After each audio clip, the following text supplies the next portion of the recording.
kita lanjut lagi ke pokok bahasan utama kita hari ini, itu tentang signifikansi Agustinus. Jadi maksudnya adalah signifikansi studi tentang Agustinus. Apa pentingnya kita mempelajari Agustinus? Ya, ada hal yang berharga apa sehingga kita mengadakan studi tentang Agustinus? Ya, setiap tokoh punya signifikansinya masing-masing. Nah, sekarang kita akan coba melihat tentang Agustinus. Apa pentingnya kita mau mengadakan studi tentang tokoh ini? Ya.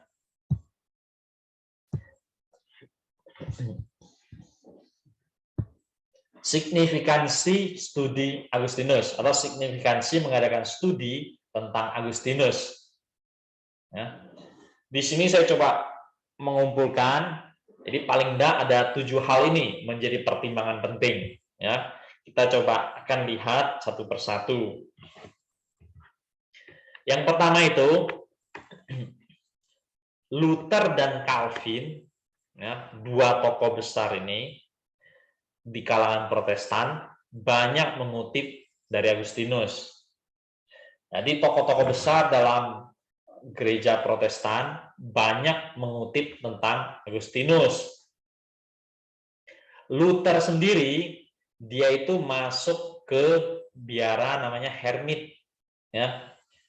Luther masuk dalam biara Hermit dan di sana dia ditakbiskan. Jadi Luther itu adalah pendeta dari, bisa dibilang dari kelompok Augustinian. Ya, biara Hermit itu menerapkan pola hidup dari seperti yang digariskan oleh Agustinus. Dan Luther masuk ke sana.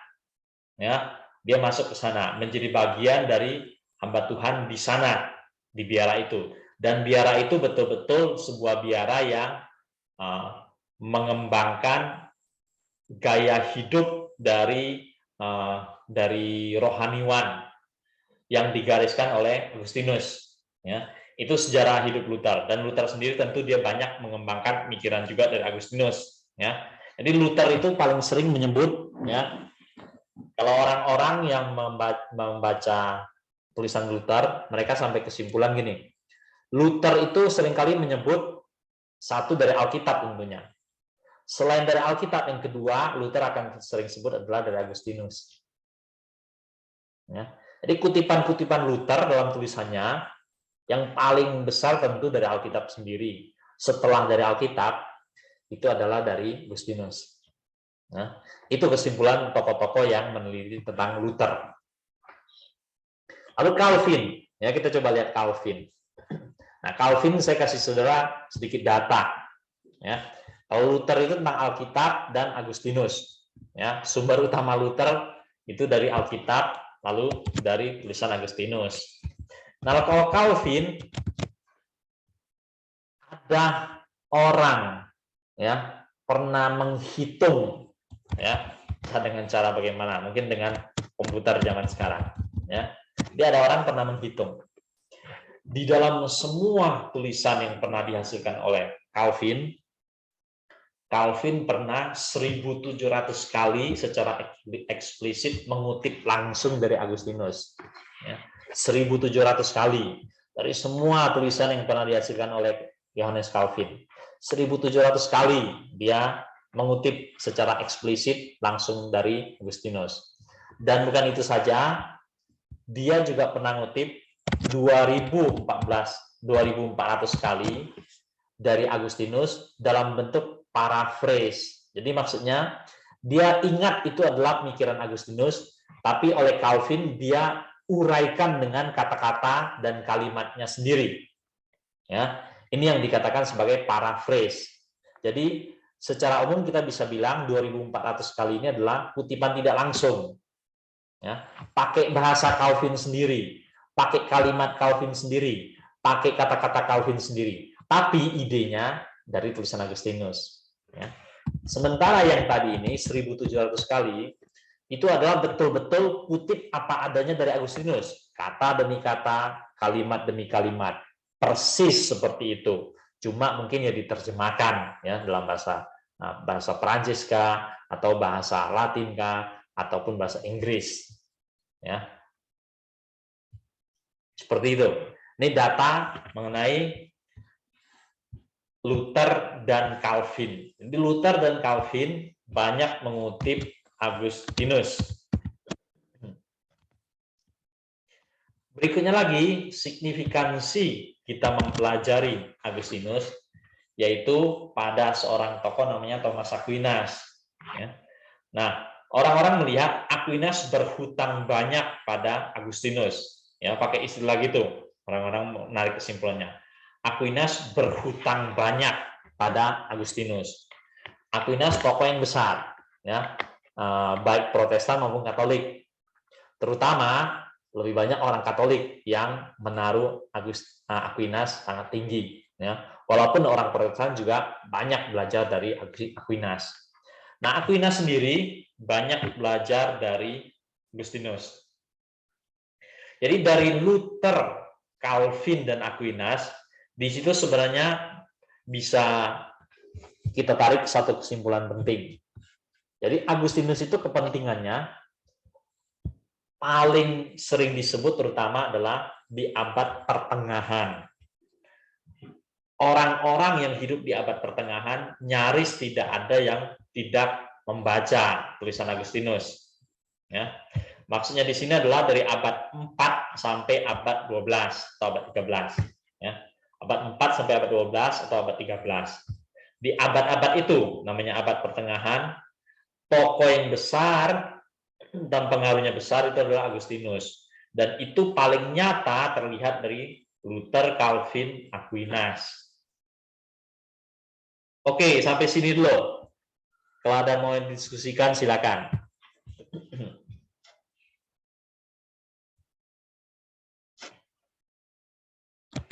Udah ada, kita lanjutkan. Ya. Yang berikutnya, signifikansi kita mengadakan studi Agustinus, yaitu pada kita bisa terlihat dari hari peringatan Agustinus. Ya. Nah, Bapak Ibu sekalian, jadi dunia atau orang-orang Kristen pernah memperingati Agustinus. Ya. Memperingati Agustinus seperti apa? Misalnya, ya, di tahun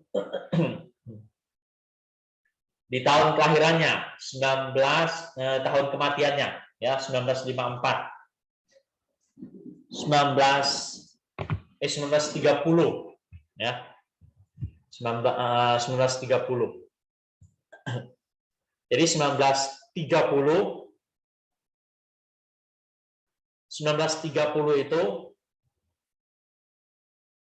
orang-orang Kristen pernah mengadakan peringatan terhadap 15 abad meninggalnya Agustinus. Ya, hari peringatan 15 abad meninggalnya Agustinus. Setelah itu, pada tahun 1954, ya, pada tahun 1954 itu memperingati kelahiran Agustinus, yaitu 1600 tahun. Ya. Memperingati kelahiran Agustinus 1600 tahun. Ya. Nah, di masa itu ketika memperingati tentang Agustinus ini, maka mereka banyak mengumpulkan tokoh-tokoh yang meneliti tentang Agustinus, orang-orang yang meneliti tentang Agustinus, lalu tulisan-tulisan itu dipublikasikan.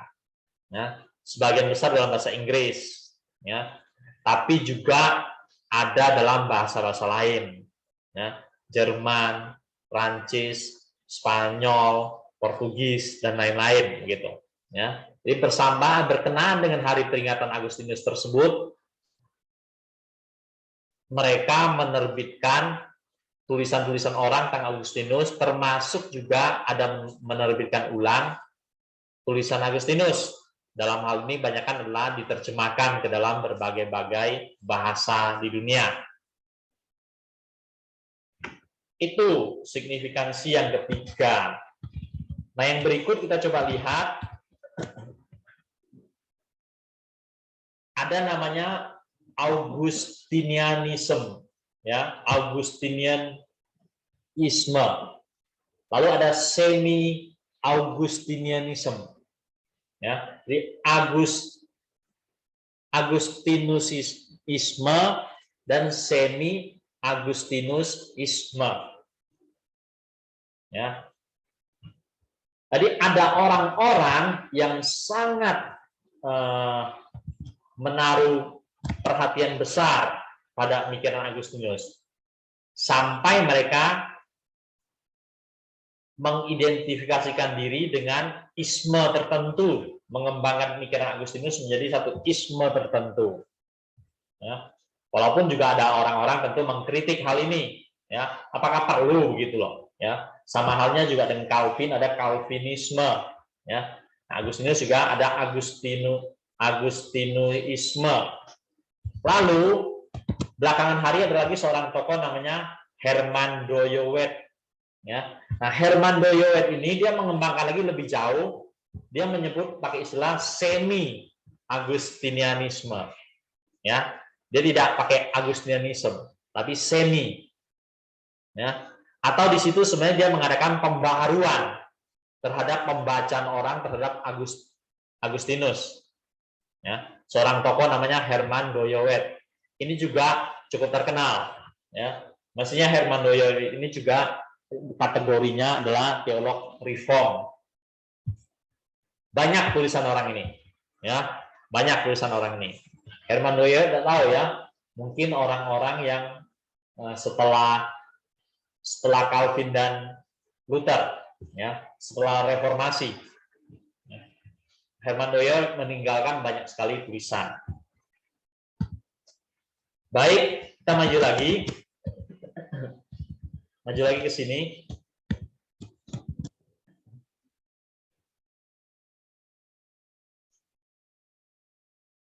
Teologi bagi Protestan dan Katolik, ya. Atau kita bisa sebut juga Agustinus itu apa? Agustinus itu adalah teolog bagi kalangan gereja Protestan dan kalangan gereja Katolik, ya. Nah, mestinya Bapak Ibu kalau mau tambahkan lagi juga bisa. Agustinus juga dipandang sebagai teolog bagi orang-orang Ortodoks, ya. Walaupun orang-orang Ortodoks tidak melihat Agustinus begitu pentingnya, ya, karena Agustinus tidak masuk dalam kelompok teolog gereja Ortodoks, ya. Gereja Ortodoks punya tokoh-tokoh teolog-teolog bapak-bapak gereja yang lain yang lebih penting, yang lebih dinilai lebih tinggi, ya. Tapi minimal kita bisa melihat kepentingan seorang Agustinus itu pertama diakui sebagai teolog di kalangan orang-orang Protestan dan Katolik. Jadi gereja Protestan mengakui Agustinus teolog besar.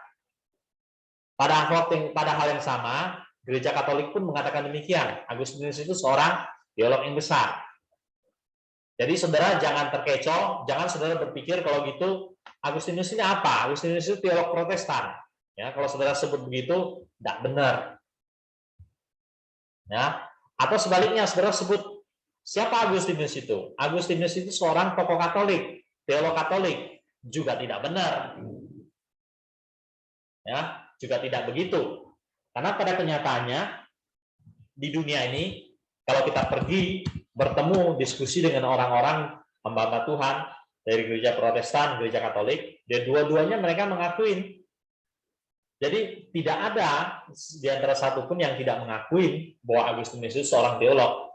Ya. Di Protestan dan Katolik mereka sama-sama mengakui. Nah, kalau Ortodoks, sekali lagi kita sebutkan, Ortodoks mengakui Agustinus itu salah seorang teolog di kalangan Kristen, tapi bukan teolog yang penting. Masih banyak kalangan orang Ortodoks adalah teolog yang penting. Ya, misalnya Athanasius begitu loh. Ya. Terus bapak-bapak Kapadokia, ya, orang-orang itu lebih penting bagi orang-orang gereja Ortodoks. Ya. Agustinus lebih tepat kalau kita mau sebut lagi, dia adalah teolog dari gereja Barat. Ya, gereja Barat. Lalu Gereja Timur juga memandang Agustinus sebagai salah seorang teolog, tapi tidak masuk kelompok teolog Gereja Timur. Ya, kelompok Gereja Timur yaitu Athanasius, Bapak-bapak Kapadokia, dan yang lain-lain. Ya. Agustinus lebih cenderung adalah teolog dari Gereja Barat. Nah, Gereja Barat kita tahu berkembang kemudian terbagi menjadi dua, yaitu Protestan dan Katolik. Ya, secara resmi itu mulai meruncing menjadi dua kelompok, yaitu tahun 1054 Masehi. Ya. Nah, ini kepentingannya seorang Agustinus, teolog bagi Protestan dan Katolik. Berikutnya kita melihat, jadi Agustinus selain seorang teolog, Agustinus juga adalah seorang filsuf. Jadi dia seorang ahli teologi, tapi dia juga seorang ahli filosofi. Nah, ketika kita membuka buku-buku filsafat, maka nyaris tidak ada buku filsafat yang tidak akan membahas Agustinus. Nah, nyaris tidak ada buku filsafat yang tidak akan mencantumkan nama Agustinus. Bisa dibilang hampir semua buku filsafat itu mencantumkan nama Agustinus. Ya. Nah, tentu dalam hal ini adalah kelompok filsuf Barat. Ya. Kalau kita bacanya kelompok filsuf Timur, kemungkinan besar dia tidak masuk. Ya. Kelompok filsuf Timur mungkin diwakili oleh India, China, Mesir, begitu loh. Ya. Tapi kalau buku-buku yang membahas filsafat, apalagi filsafat Barat, pasti Agustinus masuk. Ya. Agustinus masuk. Jadi dia selain seorang teolog, Agustinus juga seorang filsuf. Itu tidak terbantahkan. Ya. Jadi di dunia di luar kekristenan pun Agustinus diakui. Ya, di luar kekristenan. Satu hal lagi saya ingin mengajak kita melihat. Ini cukup menarik. Ya. Cukup menarik. Jadi ada satu buku mengatakan Agustinus itu pernah mendapatkan gelar. Diberi gelar Rumi Kabir. Ya, Rumi Kabir itu satu gelar yang diberikan pada Agustinus daerah Afrika, ya, daerah tempat dulu dia lahir dibesarkan. Nah, orang-orang di sana mereka cukup berbangga juga terhadap Agustinus dan memberikan gelar Rumi Kabir. Ini dalam bahasa Afrika artinya adalah seorang Kristen yang agung. Ya, seorang Kristen yang agung. Lalu gelar Rumi Kabir ini adalah gelar yang diucapkan oleh orang-orang Kristen orang-orang Islam di Afrika. Orang-orang Islam di Afrika menyebut Agustinus itu Rumi Kabir, seorang Kristen yang agung. Nah, Afrika sekarang kita tahu sebagian kecil Kristen, sebagian besar Muslim. Ya. Tapi orang-orang di sana, orang-orang Muslim di sana, mereka tetap mengakui kebesaran seorang Agustinus. Jadi mulai hari ini kita jangan lupa Agustinus itu sebenarnya adalah orang Afrika. Ya. Agustinus sebenarnya adalah seorang Afrika, bukan Eropa, juga bukan Asia, seorang Afrika. Dan mau lebih tegas lagi kita bisa katakan, Agustinus itu adalah salah seorang teolog berkulit hitam. Ya, seorang teolog berkulit hitam. Karena dia darah dagingnya, Agustinus itu adalah seorang Afrika. Itu kenyataan yang tak bisa dibantah.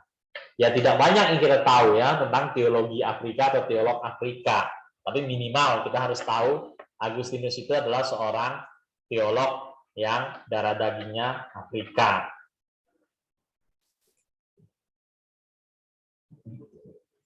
Baik, Bapak Ibu sekalian, ini beberapa signifikansi penting kita mengadakan studi terhadap hidup dan pemikiran Agustinus. Nah, di sini kita melihat signifikansi dari Agustinus. Ya. Oke,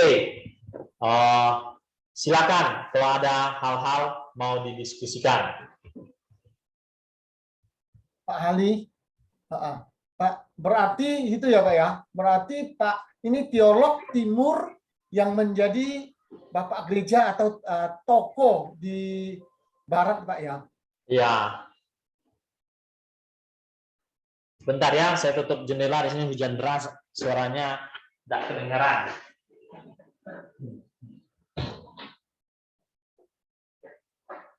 Ya, silakan. Ya Pak, maksud saya berarti Agustinus ini teolog atau tokoh gereja, tokoh pemikir Timur yang diidolakan atau yang menjadi yang mewarnai seluruh teolog Barat Pak ya Pak? Ya, ya, bisa kita sedangkan katakan begitu. di Timur sendiri dia tidak terlalu diakui gitu Pak? Bukan begitu juga, ya. Secara umum, kalau kita bicara Barat dengan Timur, banyak kan kita bicarakan zaman sekarang, ya.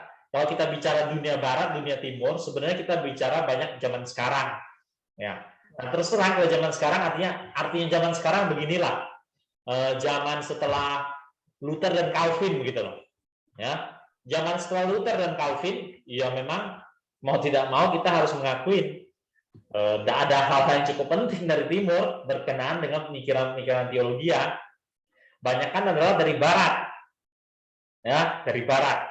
Nah, kenapa kita bisa berpikir begitu? Karena kita juga karena kita menempatkan diri sebagai seorang yang beragama Kristen Protestan. Ya, persoalannya di situ. Kita menempatkan diri dalam status sebagai seorang penganut Kristen Protestan. Dan kita berhadapan dengan orang-orang Katolik. Nah, sementara Protestan maupun Katolik, yaitu merupakan warisan dari gereja Barat. Ya, sebagian besar di Asia kita tahu, sebagian besar di Asia, juga di Indonesia hampir 95%, ya kita mewarisi pemikiran gereja Barat. Ya, jadi Agustinus ini salah satu tokohnya. Ya, salah satu tokohnya. Dia menjadi diakuin di Barat, tapi sebenarnya dia bukan orang Barat. Kalau kita mau jujur melacak kelahirannya. Nah, selain itu, harap kita juga tidak lupa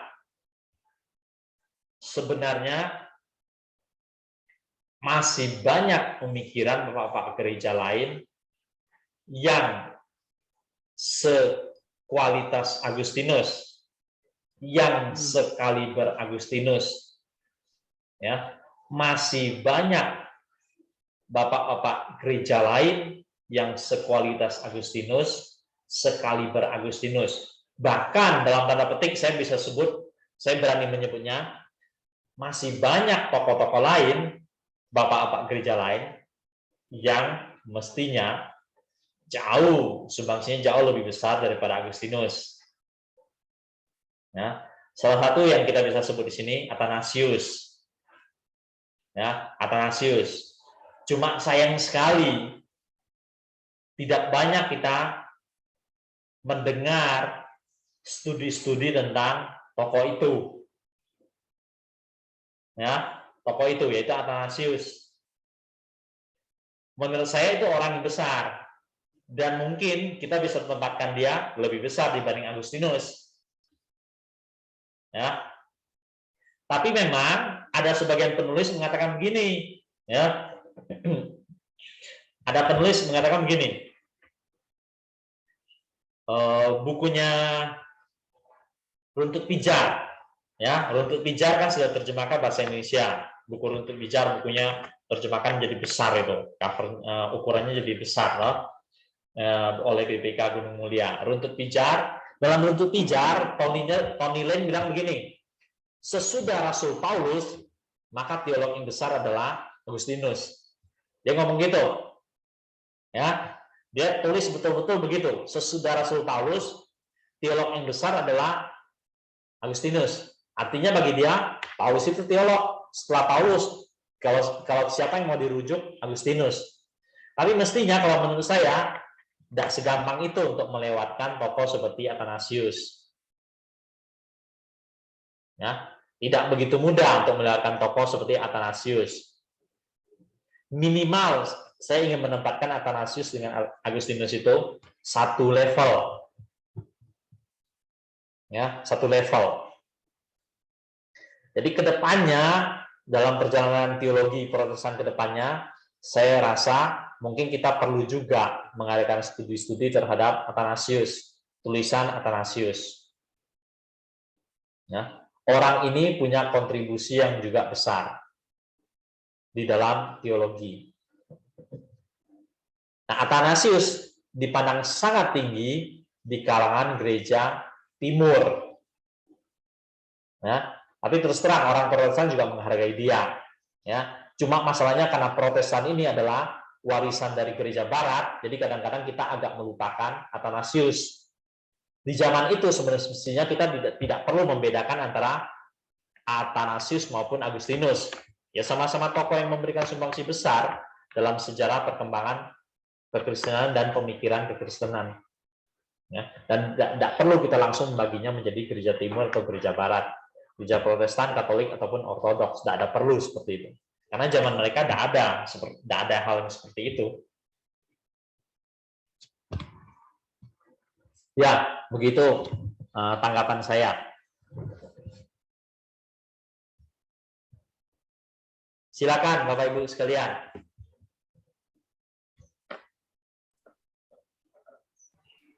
Iya, saya Pak Ali.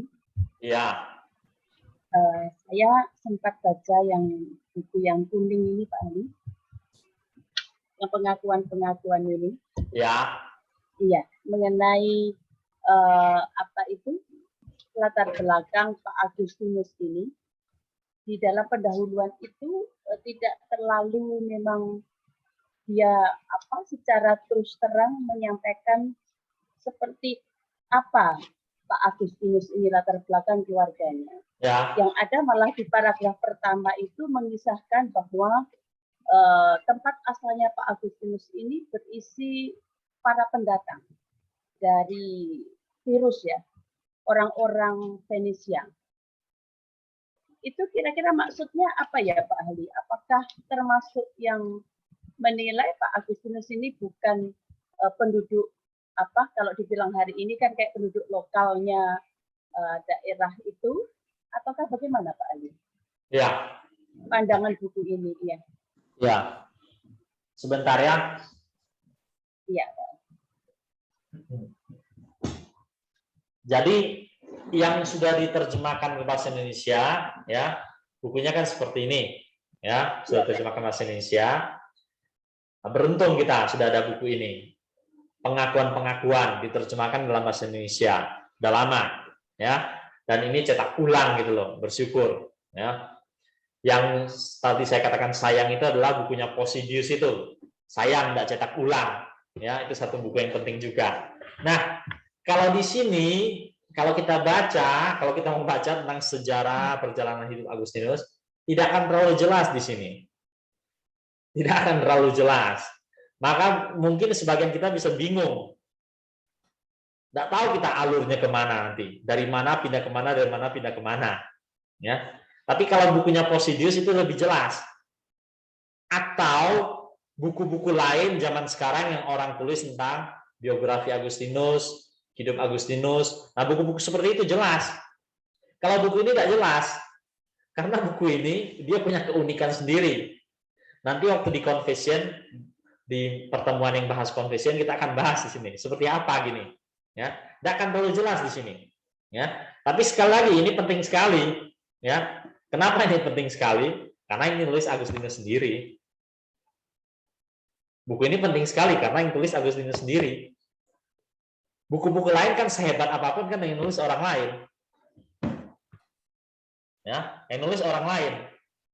Tapi kadang-kadang ya gitu, orang lain bisa menolong kita lebih jelas melihat perpindahan dia, perjalanan dia dari sini ke sana, ke sana, ke sana, ke sana, terus kemana begitu. Ya, sementara dari dia sendiri tidak begitu jelas. Ya, dan bagi dia tidak penting. Apa pentingnya dia mengungkapkan gitu loh? Saya dari sini ke sini, dari sini ke sini, enggak. Tujuan dia bukan itu. Ya, tujuan dia menulis buku ini bukan itu. Ya. Sementara kita mau mengerti perjalanan sejarahnya, Nah, itu tidak terlalu terungkap di sini. Ya. Tapi buku ini tetap berharga karena dia sendiri yang menulis. Jadi tergantung nanti kita kebutuhannya apa dan mencari buku mana yang bisa lebih mewakili. Ya, yang masing-masing punya kelebihan kekurangan. Ada sumber primer, ada sumber sekunder. Kapan kita harus melihat sumber primer, kapan kita harus melihat sumber sekunder.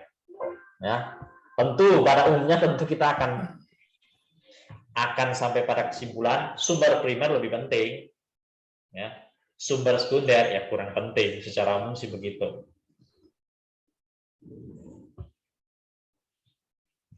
Ya, oke, silakan.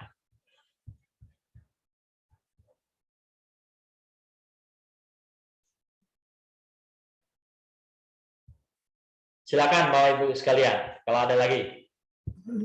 Di hari ini kita terutama membahas dua topik, yaitu tentang nama Agustinus, lalu signifikansi kita mengadakan studi terhadap Agustinus. Pak Hali, Ya, kalau Agustinus ini termasuk teolog yang dalam masanya juga dalam perkembangannya itu juga diakui baik gereja timur, gereja barat, bahkan tadi itu ortodok. Apakah ada satu ide teologi dari Agustinus yang pada zaman itu revolusioner gitu. Jadi yang baru yang kemudian pada waktu itu menjadi sebuah ide yang yang cukup mempengaruhi orang pada zaman itu. Apakah ada, Pak? Sampai sekarang sih kalau kita mau melihat kembali ke zamannya dia, ya enggak. Ya, sampai sekarang kalau kita mau melihat lagi ke zaman dia, mestinya enggak. Ya, walaupun ada sebagian orang mengatakan salah satu hal yang penting kontribusi dari dia misalnya Trinitas, gitu. Ya, lalu selain itu ada lagi sumbangsi dari dia yang penting, misalnya orang sebut istilah predestinasi. Ya, dua itu paling sering orang sebut, ya, dianggap seolah-olah Agustinus itu pencetusnya dua istilah itu, predestinasi maupun trinitas. Ya, tapi kalau kita mau menggali lebih banyak di zaman Agustinus dan sebelum Agustinus, mestinya ya tidak sesederhana itu. Ya, masih banyak penulis-penulis lain di zaman dia dan sebelum dia yang juga sudah mulai menggali trinitas dan predestinasi. Ya. Memang pada zaman itu, zaman Agustinus dan zaman sebelum Agustinus, orang-orang sedang ramai membicarakan topik itu, ya, topik predestinasi dan topik trinitas. Ya. Pergumulan setiap zaman beda, ya. Dalam hal perkembangan doktrin, pergumulan setiap zaman beda. Ya, kalau Bapak Ibu mau tahu banyak hal tentang hal ini, ada buku tentang sejarah perkembangan dogma, ya, yang diterjemahkan oleh penerbit BPK Gunung Mulia dari penulis Belanda, ya. Warnanya tidak salah, warnanya biru kali, ya, biru putih gitu. Ya, penulisnya saya lupa. Tapi di situ betul-betul digambarkan sejarah perkembangan doktrin. Dari zaman ke zaman itu beda. Zaman kita sekarang apa sih doktrin yang penting? Zaman kita sekarang mungkin doktrin yang penting adalah Roh Kudus. Zaman sekarang kita terus bergumul dengan doktrin Roh Kudus. Ya. Karena lahir berbagai macam pemikiran, termasuk orang-orang Pentakosta, orang-orang dari gereja karismatik, mereka banyak bicarakan tentang doktrin Roh Kudus. Ya. Jadi doktrin Roh Kudus menghadapi pergumulan. Nah, di tengah-tengah pergumulan itu biasanya doktrin akan berkembang. Ya, doktrin akan berkembang. Zamannya Agustinus pergumulannya tidak di sana. Zamannya Agustinus pergumulannya di Trinitas. Orang-orang sedang bergelut dengan Trinitas, mengupaya merumuskan Trinitas. Ya, termasuk berupaya merumuskan predestinasi. Ya. Nanti kita bisa lihat Agustinus pada zamannya dia berhadapan dengan tokoh-tokoh besar juga, salah satunya Pelagius. Ya, salah satunya Pelagius. Itu tokoh yang besar sekali. Ya.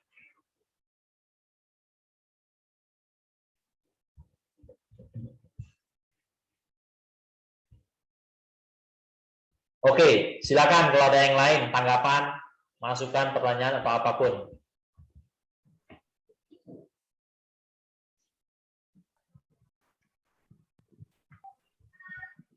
Saya Pak Ali. Ya. Ya. Agak keras. Ya, ini apa?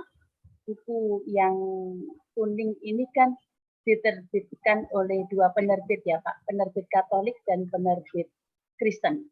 Ya, Katolik diwakili oleh Canisius, Kristen diwakili oleh BPK Gunung Mulia. ya. Yang saya sempat pikirkan begini Pak Ali, bagaimana teologi?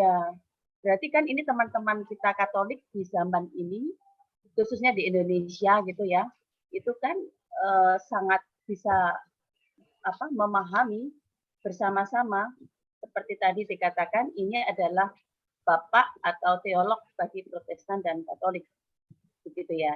Kira-kira apakah ada untuk konteks hari ini ya Pak Ali, apakah ada tanggapan dari teman-teman Katolika berkaitan dengan teologi Agustinus ini yang sebetulnya kalau kita lihat kan tidak terlalu kelihatan di dalam teologi sebagian besar teologi Katolik, sebagian besar ya Pak Ali.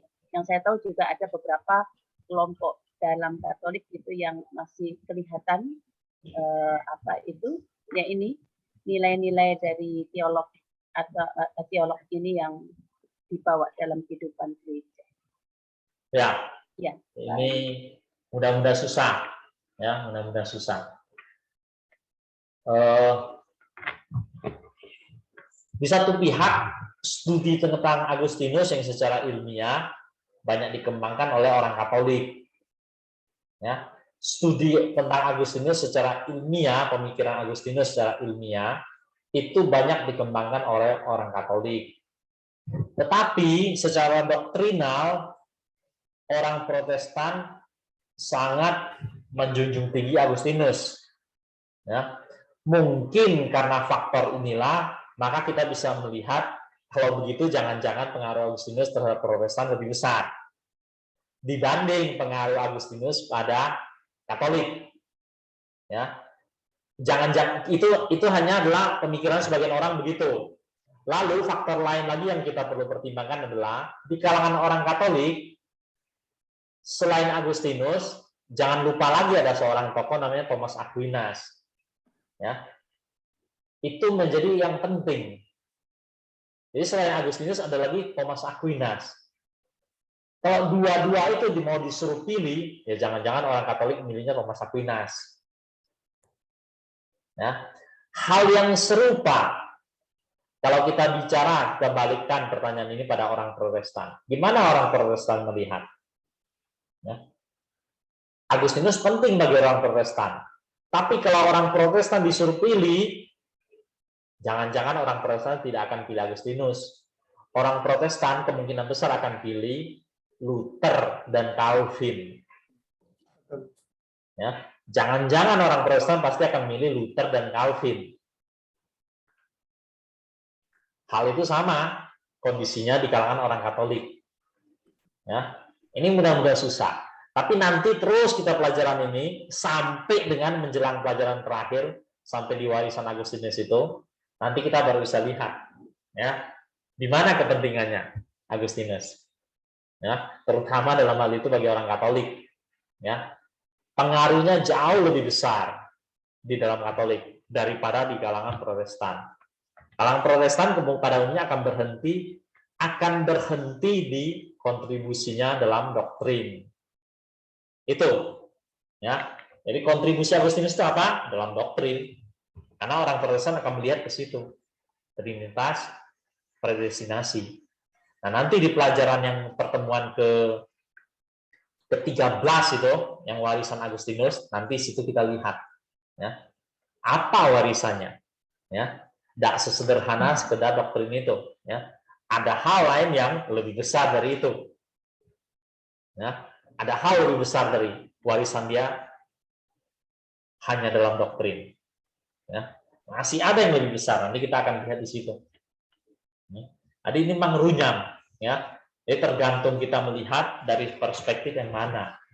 Ya. Tapi sekali lagi kalau mau ditempatkan objektif dalam sejarah, tentu kita harus daftarkan sekian banyak tokoh, terus kita buat banding-banding sana banding sini, banding sana banding sini, terus kita nanti jatuhkan pilihan mau siapa kita pilih, ya, Agustinus kah, atau tadi saya katakan Athanasius kah, atau bagi orang Katolik Agustinus kah, atau Thomas Aquinas kah.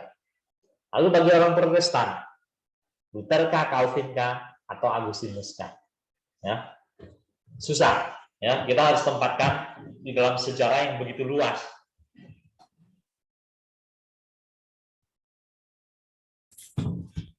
Ali, Iya, boleh mengetahui tentang pertobatannya Agustinus berkaitan dengan iya, poin keempat itu kan sampai dia itu punya pengikut-pengikut ya. iya. Kira-kira kalau melihat pertobatannya bagaimana ya Pak ya? Ya, saya pikir sebaiknya kita tidak diskusikan sekarang dulu, ya, karena nanti kita sudah tempatkan bagian ini kan, ya. Nanti betul-betul di bagian ini, saya ingin Bapak Ibu baca dulu bagian itu, yang bab 7 dan bab 8, ya. Bab 7 dan bab 8 dibaca, terus Bapak Ibu buat sedikit refleksi dari bahan bacaan itu. Nanti di sini, di pertemuan kelima ini, kita bahas dulu bukunya pengakuan-pengakuan itu garis besarnya bicara apa, itu dulu. Ya, buku pengakuan-pengakuan garis besarnya bicara apa. Setelah itu kita langsung fokus pada pertobatan Agustinus. Ya, artinya kita bahas pertobatan Agustinus dari Agustinus nulis sendiri maupun juga komentar-komentar tambahan-tambahan dari teolog-teolog yang belakangan hari.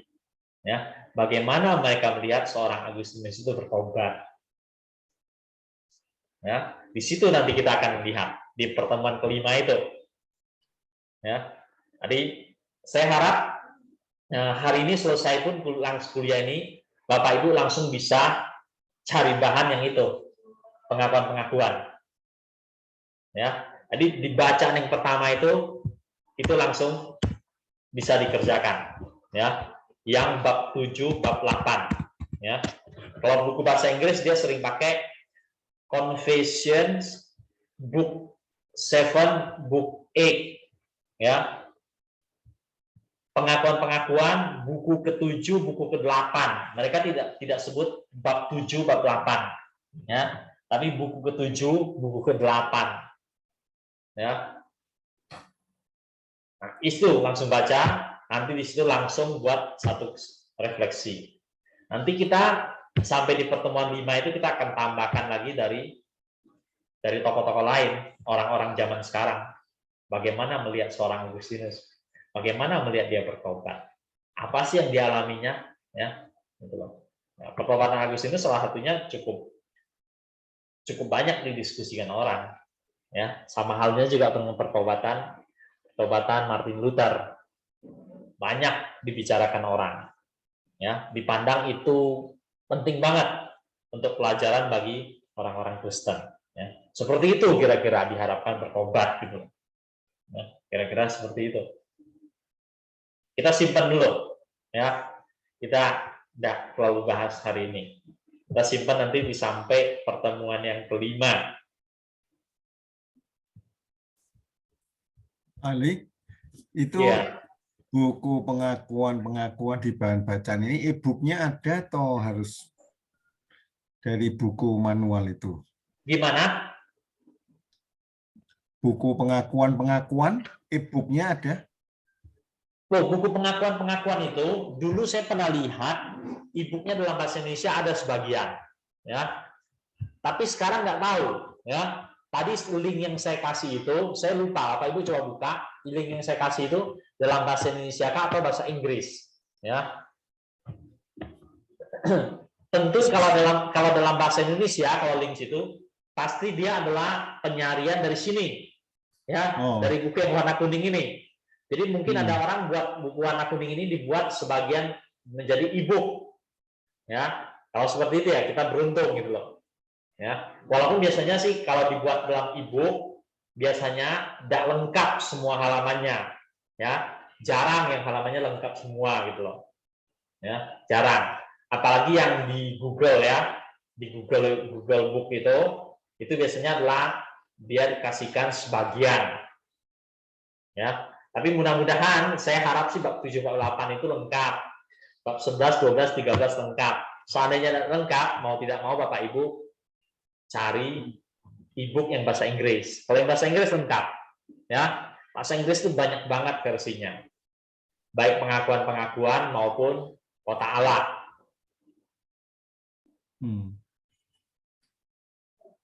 Bukunya ada Ya. dijual di ini, Pak, di Shopee, Topet.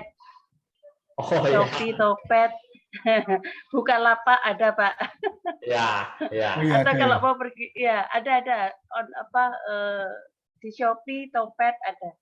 Ya. Oh, Harganya mulai 90-an, 100, ini langsung saya buka. iya nggak apa-apa. Kalau khawatirnya betul, e-booknya khawatirnya enggak ada Pak Ahli Nggak lengkap khawatirnya. khawatirnya. Iya betul, iya. Iya. Iya, jadi di toko buku Kristen gitu ya. Ada di Shopee ada Pak, ketik aja di Google nanti Shopee aja ya. ada pilih Tokopedia ada, Bukalapak ada, Shopee ada. Ya, atau kontak langsung itu Kanisius dan BPK. Dulu Biasanya buku di ini, toko bukunya enggak ada, Pak. ya, dulu buku ini Enggak ada. Iya. pertama kali terbit, setelah itu habis gitu loh. Lama banget baru akhirnya cetak ulang. Ya, Pengakuan. baru cetak ulang. Judulnya apa Pak? Pengakuan-pengakuan ya? Pengakuan-pengakuan. Agustinus gitu. Ya, pengakuan-pengakuan Agustinus. Saya ini terus terang aja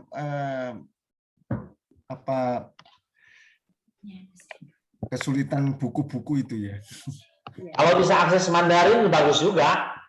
Wah, Di saya dalam Mandarin banyak banget versinya. bahasa Jawa, saya Pak. pernah lihat di dalam bahasa Mandarin itu City of God itu ada 3 versi. Jadi orang-orang di China itu sudah 3 kali menerjemahkan City of God.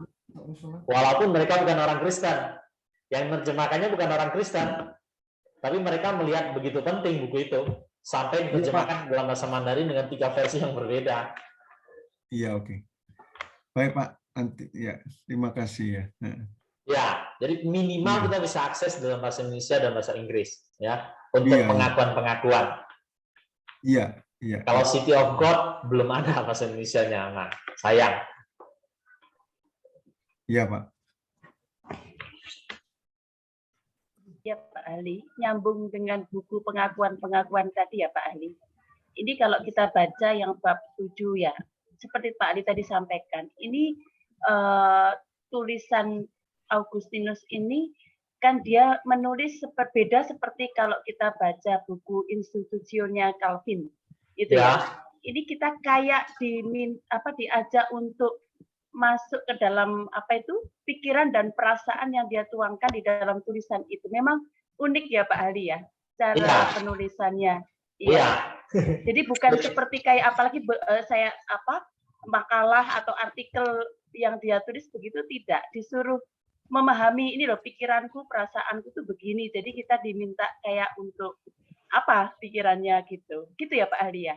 Iya. Jadi sebenarnya dia bukan buku dogma. Bukan buku sistematik ya, bukan buku dogma, bukan buku sistematik, juga bukan buku sejarah pertobatan. Ya, tapi lebih cenderung adalah pikiran dia, perasaan dia ketika momen-momen di mana dia bertobat. Beda banget nanti kalau Bapak Ibu baca pengakuan-pengakuan itu, kalau dibandingkan buku Agustinus yang lain, ya beda. Kalau buku yang lain betul-betul cenderungnya buku filsafat, ya. Tapi pengakuan-pengakuan bukan tidak terlihat buku filsafat, ya, tidak terlihat.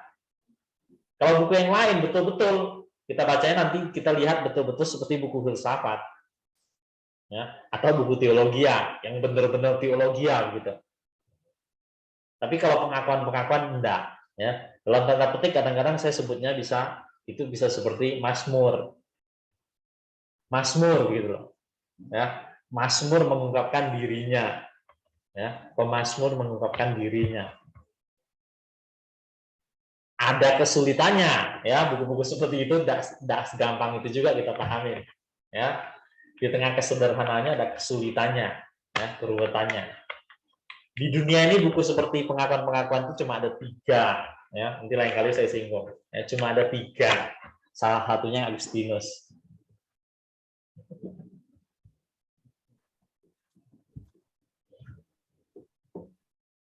Pak Hali, sorry Pak. Ya. Kira-kira kita memandang Agustinus dan orang Katolik memandang Agustinus sama enggak, Pak? Saya lihat sih mestinya sama. Harusnya orang Protestan dan orang Katolik menempatkan Agustinus sama. Ya. Sebagian besar orang Protestan setuju dengan Agustinus. Sebagian kecil mungkin dari pemikiran Agustinus tidak terlalu disetujuin. Begitu juga halnya dengan orang Katolik. Sebagian besar dari pemikiran Agustinus disetujuin oleh orang Katolik. Tapi mungkin ada sebagian kecil yang tidak disetujui oleh orang Katolik. Ya. Tapi pada umumnya bisa bilang ya 90% sampai 95%. Ya. Pada umumnya seperti itu.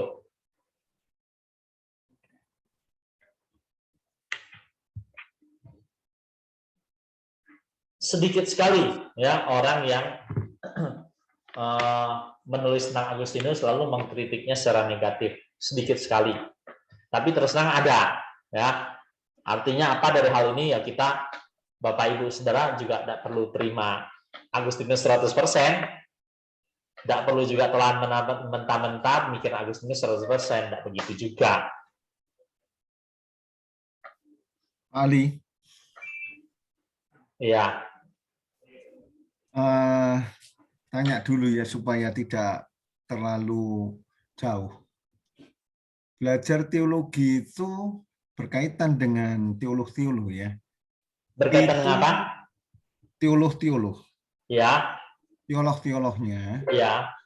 Itu terlepas dari, saya katakan, tentang pengenalan dia tentang kepada keselamatan atau bebas ya Pak ya. Seperti kayak Agustinus boleh dipandang oleh Protestan disetujui dan Katolik tidak disetujui atau sebaliknya gitu. Ataukah itu satu perjalanan ya? Agustinus kemudian menelurkan pokok pikiran kayak Martin Luther seperti itu ya. Memang tadi saya tanya pertobatan karena saya pikir gimana ya belajar teologi itu ya. Kalau itu kita lihat dari para teolognya ya. Kalau menurut Pak Ali gimana Pak ya? Apakah memang secara akademis saja atau kita sudah harus memiliki sikap ya untuk melihat atau mencontoh sampai menjadi pengikut ya, ekstrimnya seperti itu. Kalau menurut Pak Ali gimana ya sikap kita ya? Orang Protestan maupun orang Katolik juga punya kesamaan lah dalam hal ini. Kita tempatkannya sama. Ada orang yang melihatnya dari sisi yang praktis tentang pertobatan itu. Tapi sebagian orang juga melihat dari sisi yang doktrinal ya, tentang pertobatan. Begitu juga halnya tema pertobatan itu, ada orang juga yang menulisnya menjadi hal yang teknis ya. Maksudnya teknis itu menjadi doktrin pertobatan. Jadi pertobatan itu apa? Coba diuraikan secara doktrinal. Dari situ orang-orang mau mencoba meletakkan dasar. Jadi pertobatan menurut Alkitab itu seperti apa? Kalau kita sudah pegang itu baik-baik, nanti diharapkan dengan sekumpulan pemahaman dogmatika tentang pertobatan itu kita bisa menganalisa kehidupan orang-orang di sekitar kita. Kalau begitu, apakah memang pertobatan orang-orang itu sungguh atau tidak? Ya, arahnya ke sana. Ya. Jadi ada orang tulis artikel yang ilmiah sekali di jurnal tentang pertobatan. Apa itu pertobatan? Memang pertobatan seperti apa? Ya. Pertobatan itu harus dalam peristiwa seperti apa, dalam kondisi seperti apa, dalam pemahaman pikiran seperti apa. Ada orang tulis begitu. Nah, kenapa itu sampai dilakukan studi sampai begitu? Ya itu nanti untuk untuk mendeteksi kehidupan kita masing-masing. Jadi sebenarnya betul-betul kita bertobat. Nah, atau jangan-jangan itu hanya sekedar perasaan-perasaan aja. Perasaan-perasaan aja yang bertobat. Nah, begitu juga kalau kita mau kembangkan lebih jauh, bukan hanya teolog yang bicara tentang pertobatan. Orang psikologi juga bicara tentang pertobatan. Ya. Bisa kita dari dunia psikologi, kita sebagai seorang Kristen, kita mendalami psikologi, terus kita teliti.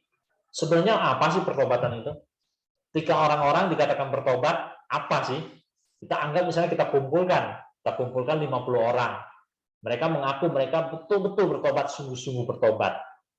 Terus kita teliti 50 orang itu. Gimana sih mereka bertobat? Apa sih bertobat? Gitu. Apa sih yang terjadi waktu mereka bertobat? Tinjau secara psikologi. Bisa juga begitu. Dan di situ pasti akan melahirkan kesimpulan. Nah, kesimpulan itu sedikit banyak kita bisa pakai belakangan hari ketika kita mau bicara tentang orang-orang tertentu, dekat-dekat kita, atau jemaat, dan seterusnya. Orang ini betul-betul tidak sih bertobat. Karena bisa aja betul-betul bahwa di dunia ini ada pertobatan yang pura-pura. Nah, kalau ada orang ngapain meneliti? Nah, orang meneliti justru mau belajar sesuatu yang benar, kan? Mendapatkan sesuatu yang benar, konsep yang benar, ya itu kita bisa gunakan dalam hidup kita sendiri maupun terhadap bagi orang lain. Pertobatan itu menjadi penelitian, bukan hanya di teologi. Orang psikologi pun meneliti. Ada orang membuatnya menjadi sangat doktrinal, ada orang menelitinya menjadi sangat praktis. Ya. Saya pikir dua-duanya perlu. Yang konsep dasar secara doktrinal tetap kita perlu. Tapi pada kenyataannya, pada kehidupan praktis, pada masing-masing orang itu pun perlu. Ya. Dan pada akhirnya mungkin di hadapan Tuhan nanti yang praktis itu lebih perlu. Ya, yang praktis itu lebih perlu. Tapi sekali lagi, doktrinalnya atau pengajarannya atau pemikirannya atau teologi tentang pertobatan itu juga tidak kalah perlunya.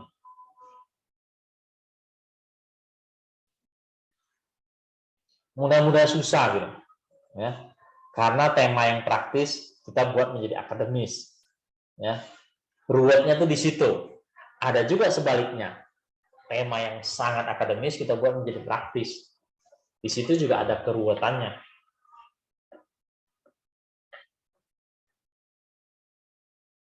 Ada orang senang dengan hal yang sangat teknis, akademis. Tapi ada orang yang senang dengan hal-hal yang lebih praktis. Ya, lebih membumi gitu loh. Lebih berkenaan dengan hidup sehari-hari.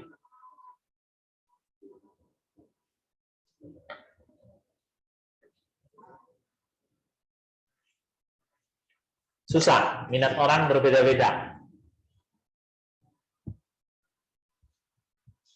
Silakan, Bapak Ibu, saudara.